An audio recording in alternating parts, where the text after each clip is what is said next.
And India's top anti-terror body NIA has said that insurgents from Manipur hiding in Myanmar infiltrated the state amid the ethnic violence last year and trained impressionable youths to participate in gunfight. Now, the National Investigation Agency, in a charge sheet given to a court in Assam's Guwahati on the 27th of March, said that China and Myanmar module of the insurgent group NSCNIM gave logistics and other support to the terrorist organization. And the NIA, giving a background as far as the case is concerned in the charge sheet, said that the centre had received intelligence about our transitional.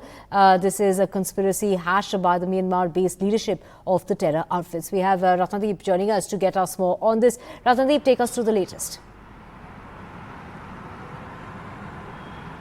Well, this is a very important part of the charge sheet which NIA had submitted at the NIA Special Court in Guwahati on March 27. Remember, NIA is investigating into the violence that took place last year in Manipur that led to ethnic violence, led to over 200 deaths, over 50,000 people displaced. And what NIA has said in its charge sheet is that the leadership based in Myanmar of NSCN-IM, which is a group which is involved in a 27-year-long peace talks with Centre. Remember, the framework agreement was signed between Centre and NSCN-IM, and after that, the peace talks are in advanced stage. Now, NSCN-IM, remember, has a huge hold over the Naga-dominated areas of Manipur, which borders Myanmar, and the charge sheet claims that NSCN-IM had provided support to two outfits, the KYKL and the PLA, which operate in the Imphal Valley areas to infiltrate its cadres, as well as